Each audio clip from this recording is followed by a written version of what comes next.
लाडक्या बहिणींसाठी एक आनंदाची बातमी आहे। जानेवारी मधला जो हप्ता आहे तो लवकरच लाडक्या बहिणींच्या खात्यामध्ये आता जमा होणार असल्याची माहिती मिळतेय। लाडक्या बहिणींसाठी ही खरं तर खुश खबरच म्हणावी लागेल। जानेवारी महिन्याचा जो हप्ता आहे तो आता लाडक्या बहिणींच्या खात्यामध्ये लवकरच सरकारकडून जमा होईल। खेर प्रतीक्षा संपली। लाडकी बहीण योजनेचा 19वा हप्ता आज खात्यात जमा। तर लाडक्या बहिणींनो, हा व्हिडिओ जर तुम्ही मध्येच बंद केला तर कदाचित तुमचे पैसे कायमचे अडकू शकतात। कारण आज मी तुम्हाला त्या एका गोष्टीबद्दल सांगणार आहे, जी गोष्ट 70% महिलांच्या अर्जात चुकीची झाली आहे। म्हणजेच प्रोसेस चुकली आहे का अशी शंका तुम्हाला आली असेल। त्यामुळे पैसे अजूनही खात्यावर जमा होत नाहीत। महिला व बाल कल्याण विकास मंत्री जादीताई तटकरे यांनी मोठी घोषणा केली असून 5 मिनिटांपूर्वी महत्त्वाचे अपडेट आपल्या समोर आले आहे। आज राज्याचे मुख्यमंत्री देवेंद्र फडणवीस साहेब किंवा उपमुख्यमंत्री आदरणीय एकनाथजी साहेब जे आहेत त्यांनी सुचवल्याप्रमाणे 19वा हप्ता उर्वरित जिल्ह्यांना पोहोचणार आहे। आज 19 हप्त्याचं वितरण होणार आहे। हा सन्मान निधीचं वितरण आता सुरू झालं आहे। यामध्ये 2,34,00,000 महिलांचा समावेश आहे। पण ज्या महिलांना हा व्हिडिओ शेवटपर्यंत बघायचा आहे, महिला ऐकून घ्या। काही महिला अशा आहेत त्यांना हा निधी भेटलेला नाही आहे, कारण 18-19वा हप्ता हा ठराविक महिलांना मिळाला आहे। फक्त ज्यांनी चांगल्या पद्धतीने केवायसी केली आहे त्यांना।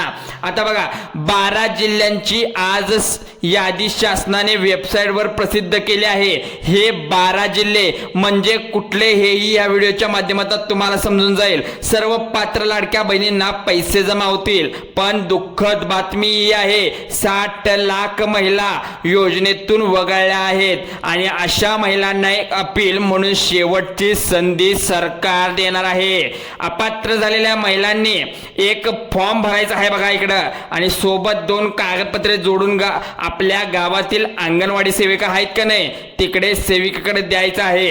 तुम्हाला हा अर्ज पाहिला असेल तर तुम्ही चॅनलला सबस्क्राईब करा। बघा, सबस्क्राईब केल्यावर तुमची ईमेल आयडी आमच्याकडे नोंद होऊन जाईल आणि आम्ही हा अर्ज तुमच्या ईमेल आयडीवर पाठवून देऊ। नक्की चॅनलला सबस्क्राईब करा मित्रांनो व लाडक्या बहिणींनो। रोज अशा शेकडो कमेंट येतात, पैसे आले नाहीत, आता काय करायचं? पहिले काम तुमचं, तुम्ही जो फॉर्म भरलाय त्याचा स्टेटस अप्रूव्ह झालाय का, खाते पुढे ढकलले गेले आहे का, यात कोणती चूक नाही का, हे बघावं लागणार आहे तुम्हाला। मी रोज सरकारी योजनांच्या सोप्या भाषेत व्हिडिओ बनवत असतो, याची माहिती आपल्या चॅनलवर असते। त्यासाठी महिलांसाठी ज्यांना अजून पैसे मिळाले नाहीत त्यांनी अखेर प्रतीक्षा संपली आहे बघा।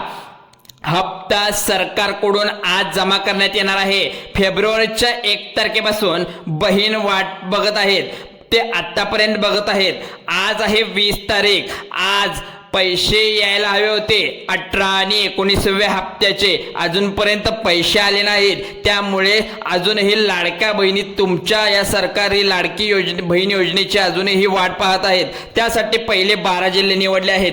ते कसे येतात तर डीबीटीच्या माध्यमातून हे पैसे येतात, त्यामुळे कुठलीही शंका येत नाही। आज फक्त 5 बँकांमध्ये हे लाडक्या बहिणीचे पैसे 19वा हप्ता 1500 रुपये तुमच्या खात्यामध्ये सोडले गेले जाणार आहेत बघा इकडे। उर्वरित पैसे हे उद्या परवा म्हणजे 24 ते 72 तासामध्ये ही पैसे वाटपाची प्रक्रिया संपणार आहे। बहिणींना सूचना देण्यात आली आहे, ATM कार्ड वापरून गुगल पे, फोन पे, UPI आयडी वापरून आपले पैसे लगेच काढून घ्या असं आवाहन देखील करण्यात आलं आहे। परंतु लक्षात घ्या, तुमचं खातं जर आपल्या 5 बँकेत नसेल तर तुम्हाला लाडकी बहीण योजनेचे पैसे आज मिळणार नाही, तर उद्या परवा मिळणार आहे। तर कोणत्या 5 बँका आज आहेत, कोणत्या 12 जिल्ह्याची यादी आहे ते आपल्या लक्षपूर्वक पाहायचं आहोत। तुम्हाला जर बँकेकडून पैसे जमा व्हायला सुरुवात झाली असेल तर मेसेज येणार आहे तुमच्या मोबाईलला। जर आधार कार्डशी लिंक असेल तर तुमचा नंबर। तर बघा, 60 लाख महिला लाडकी बहीण योजनेतून वगळलेल्या आहेत। तर एखादी जर चूक तुमची झाली तर आणखीन तुम्ही पण वगळल्या जाणार आहात या योजनेतून। त्यामुळे तुमची जी काय प्रोसेस आहे नावानिशी अपडेट सगळं काही चेक करून घ्या। सोबतच लवकरच तुम्हाला आनंदाची बातमी म्हणजे गॅसचे पैसे 830 रुपये मिळण्यासाठी एक छोटी गोष्ट करायची आहे, त्याचीही माहिती व्हिडिओमध्ये पुढे देणार आहे, त्यामुळे व्हिडिओ शेवटपर्यंत बघा. 1500 अधिक 830 रुपये तुमच्या खात्यात आता यायला सुरुवात झाली आहे जर तुम्ही हे काम केलं तर. आता मी सांगू तुम्हाला, व्हिडिओ शेवटपर्यंत बघा. एक अर्ज आहे जो गॅसचा आहे अर्ज, तेही बातमी सांगतो आता. 20 लाख महिला योजनेमध्ये अशा सापडल्या पडताळणीमध्ये ज्या की नमो शेतकरी योजनेचा लाभ आणि PM किसान योजनेचा लाभ हे दोन्हीचा लाभ घेत होते. मग ज्या महिलांच्या नावावर शेती आहे त्यांनी किंवा सातबारा आहे त्यांच्या नावावर त्यांचं उत्पन्न जास्त असेल त्या याचा लाभ घेतात, म्हणजे वर्षाला या 12,000चा लाभ घेतात. हे 6,000 आणि ते 6,000 PM आणि नमोदचे यांना हा लाडकी बहिणीचा लाभ मिळणार नाही व सरकार दंडात्मक कारवाई करू शकते. लाडक्या बहिणी लक्षात घ्या, आत्ताच लाभ घेत असाल तर थांबवा. बघा 830 जे अन्नपूर्णा योजनेअंतर्गत मिळाले गॅसचे पैसे आहे तर ते पैसे मिळवण्यासाठी तुम्हाला खूप अर्जंट एक काम करायचं आहे. त्यासाठी तुम्हाला पहिलं ते काम करायचं आहे, तुमच्या घरात असणाऱ्या गॅस सिलेंडरचे कनेक्शन आहे का नाही, जे पुरुषांच्या नावे असेल तर ते महिलांच्या नावे हस्तांतरित करून घ्यायचं आहे, म्हणजेच नाव तुमचं घालायचं आहे तिथं. कोणत्या महिलांच्या तर लाडकी बहीण योजनेचा लाभ जी महिला घेते त्यांच्यावर नावावर हस्तांतरण करून घ्यायचं आहे. आता प्रथम तुम्हाला हा व्हिडिओ संपल्यानंतर, कारण व्हिडिओमध्ये 12 जिल्ह्यांची यादी आहे, कोणत्या 5 बँकेत पैसे येणार ती लिस्ट पाहिल्याशिवाय व्हिडिओ बंद करू नका. आता अन्नपूर्णा योजनेसाठी काय करायचं आहे तुम्हाला, हे गॅस सिलेंडर कनेक्शन मध्ये आहे हे सांगतो. पुरुषाच्या नावे तुमच्या नावावरती करून घ्यायचं. भावाच्या किंवा घरातल्या पुरुषांच्या नावे असेल तर सर्वप्रथम महिलांच्या नावे म्हणजे तुम्ही स्वतःच्या नावे ट्रान्सफर करून घ्या. अर्थात लाडकी बहीण योजनेतील लाभार्थी महिलांच्या नावावर गॅस कनेक्शन असलं पाहिजे. त्यासाठी तुम्ही काय करायचं, एक अर्ज भरा. तुमचा जो डीलर असेल तर त्या डीलरकडे तो अर्ज भरा की आम्हाला हे हस्तांतर करून द्यायचं आहे. हस्तांतर हा करता असताना विचारल्यानंतर त्यांनी अन्नपूर्णा योजनेचे नाव सांगा आणि सरकारच्या GR देखील दाखवा. हा GR तुम्हाला पाहिजे का, कमेंट करा. GR देखील तुम्हाला मिळून जाईल तर ते करा. आणि 48 तास हे पैसे मिळाल्यासाठी काय करायचं आहे हे तुला सांगतो मी तुम्हाला. हस्तांतरण झाल्यानंतर ज्यासाठी 2 ते 3 दिवसाचा अवधी झाला, हस्तांतर 1 दिवसामध्ये होऊन जाईल. मग ही प्रक्रिया पूर्ण झाल्यावर तुमच्या मोबाईलवर गॅस सिलेंडर बुकिंग करायचं आहे. एकदा एक महिलांच्या नावावर गॅस कनेक्शन ट्रान्सफर झालं, बुकिंग केलं की 48 तासाच्या आत तुमच्या खात्याच्या नावावर 830 असे 3 वेळा मेसेज येऊन जातील. योजना ही खूप महत्वाची आहे, 2024 पासून राबवली गेली आहे. आता 2026 सर्व पेंडिंग लाभ तुम्हाला मिळणार आहे. आता आलेले प्रश्न म्हणजे जे काटेकोरपणे राबवायला सुरुवात झाली आहे, इथून पुढे तुम्ही कोणत्याही दुसऱ्या सरकारी योजनेचा लाभ घेत असाल तर तुम्हाला आता कोणतीही एक योजना निवडावी लागणार आहे. आजच बघा लाडक्या बहिणींनो, तुमचे पैसे योजनेचे जे वगळण्यात आले होते, ज्या लेडीज म्हणजे ज्या लाडक्या बहिणी वगळण्यात आल्यात त्यांना तर वगळले गेले, पण तुम्ही ही चूक करून घेऊ नका. सगळ्यात महत्वाचं म्हणजे एकाच वेळी आलेली ही रक्कम पहा, म्हणजे 3,000 ते 4,000 पर्यंत तुम्हाला भेटून जाऊ शकते. आता यामध्ये बँकेचा रोल मोठा आहे. तुमच्या बँकेमध्ये एक ठराविक बँक आहे, त्यात तिथे खातं असेल तर तुमच्या बँकेच्या खात्यावर हे पैसे येणार आहेत.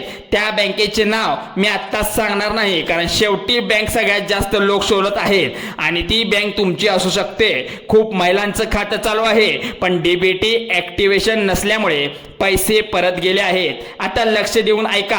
पहिल्या टप्प्यात काही राष्ट्रकुल बँका आहेत आणि दुसऱ्या टप्प्यात काही स्टेट बँका, प्रायव्हेट बँका सुद्धा आहेत, ज्यामध्ये state bank of India, bank of Baroda, Punjab national bank या बँकेत समावेश आहे. पण आता सगळ्यात महत्वाचा मुद्दा, दुसरा टप्पा जो बँकेमध्ये उशिरा येतो ते सेंट्रल बँक असेल, इंडिया युनियन बँक असेल, काही सरकारी बँका असतील, जिल्हा मध्यवर्ती बँक असेल, खात्याशी संबंधित प्रक्रिया ही सुद्धा सांगणार आहे.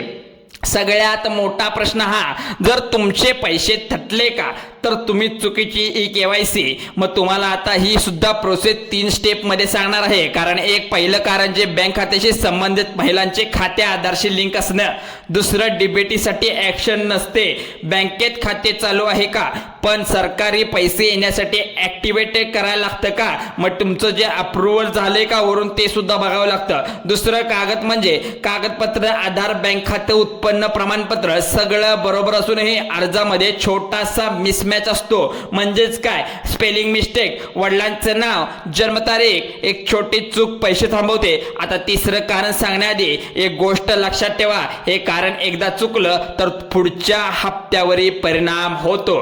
खूप महिलांना वाटतं आपला अर्ज अप्रूव्ह झाला असेल पण पैसे नक्कीच येणार, पण असं नसतं. पण इथे सगळ्यात मोठी चूक होते, कारण स्टेटस अप्रूव्ह अजूनही एक लपलेला स्टेटस असतो. तो 90% लोकांना बऱ्याच माहीत नसतो, त्यामुळे हे चूक मोठी करतात. सगळ्यात महत्त्वाचं कारण, सगळ्यात मोठं कारण आहे अर्ज भरताना चुकीचा पर्याय निवडले असणे. विशेष बँक निवडक किंवा खाते पर्याय क्रमांक एकदा सबमिट झाला की लगेच बदलता येत नाही. त्यामुळे अर्ज अप्रूव्ह म्हणजे तुमचा जो अप्लाय केलेला अप्रूव्ह जे असतं, पेमेंट फेल होऊन जातं. महिला वाट बघत राहिल्या आहेत तुमच्या या रकमेची, पण सरकारने सांगितल्याप्रमाणे ही रक्कम या दिवशी 2 वाजल्यापासून ते संध्याकाळी 12 वाजेपर्यंत ही रक्कम तुमच्या बँकेच्या खात्यात यायचं आहे. ज्यांनी अजून KYC केले किंवा करणार आहे त्यांनी घाबरायचं कारण नाही आहे. कारण आता बघा इकडे, घाबरायचं कारण का नाही, पण तो उपाय सगळ्यात वेगळा आहे. मी उपाय सांगतोय. कुणाला बँकेत जावं लागेल, तर कुणाला अर्ज दुरुस्ती करावा लागेल, आणि कुणाला फक्त एक स्टेटस चेक करायला आहे.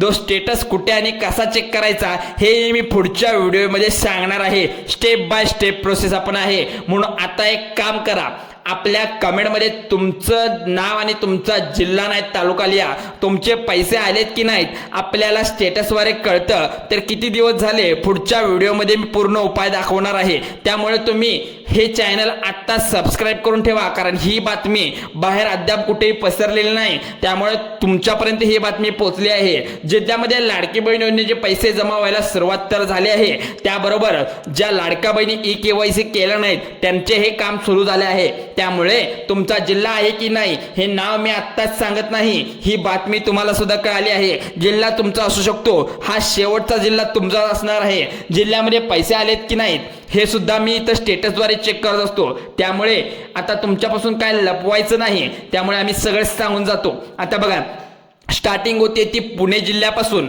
पुणे विभागातले जेवढे जिल्हे आहेत त्या जिल्ह्यातून, कोकण विभागातले जेवढे जिल्हे आहेत, रत्नागिरी असेल, सिंधुदुर्ग असेल, किंवा आता जे पुण्यातून येणारे सातारा, कोल्हापूर, सांगली असे काही ठराविक जिल्हे आहेत तिथून जाणार आहे. तिथून गेल्यानंतर मुंबई उपनगरामधून पण चालू झालेले आता ठराविक जिल्हे असणार आहेत. कारण की असे काही ठराविक जिल्हे आहेत ज्यामध्ये आता छत्रपती संभाजीनगर, बीड आहे, जालना आहे, लातूर आहे, नांदेड आहे, धाराशिव असणार आहे, जळगाव, नंदुरबार, नाशिक, अहिलानगर असणार आहे, धुळे असणार आहे आणि बुलढाणा. आता या ठिकाणी सुद्धा जिल्ह्यावाईज वितरण होणार आहे. पण त्यासाठी तुम्हाला एक काम करायचं आहे. काय काम असणार आहे, तुम्हाला मी सांगितल्याप्रमाणे तुमचं जे डीबीटीचं असेल ते काम पूर्ण करून घ्या. आधार कार्डशी तुमचा नंबर लिंक करून तुमच्या बँक खात्याशी लिंक करायचा आहे. त्यात कुठलाही वेळ घालायचा नाही. ladkibaheen.com वर जाऊन पोर्टलवर गेल्यानंतर तुमचा नंबर टाकल्यावर KYC प्रोसेस, तुमचं नाव, पत्ता, वडिलांचं नाव स्पेलिंग मिस्टेक न करता टाकायचं आहे. त्यानंतरच ती प्रोसेस होऊन जाईल. त्यामुळे कुठलाही विलंब न करता आत्ताच तुम्ही तुमच्या मोबाईलवर ओपन करून सर्व काही ओपन करून उघडून OTP टाकून व्हेरीफाय करू शकता. 1 ते 2 मिनिटाचं काम असतंय, हे खूप अवघड नसते. त्यासाठी ही सोपी प्रोसेस आहे. ही सोपी प्रोसेस आपण आपल्या चॅनलवर सांगितली आहे. त्यामुळे अजून काही सांगायचं राहिलं असेल तुम्ही मला नक्की कमेंट करा. आणि तुमचा जिल्हा, आता जेवढे जिल्हे सांगितलेत त्यांना आज 12 पर्यंत किंवा उद्या 24 तासामध्ये हे पैसे येऊन जाणार आहेत. त्यासाठी आत्ताच तुमची सर्व काही प्रोसेस अपडेट करून ठेवा. अंगणवाडी सेविकेमध्ये जे काय अर्ज फॉर्म राहिले असतील भरून टाका. जी काय इन डिटेल राहिली असेल ती सुद्धा भरा. तुमच्या ईमेल आय डीवर आपण सर्व माहिती सेंड करून देऊ. चला तर व्हिडिओ आवडल्यास लाईक करा, शेअर करा आणि सबस्क्राईब करायला विसरू नका मराठी हेल्पलाईन चॅनलला. जय हिंद, जय महाराष्ट्र.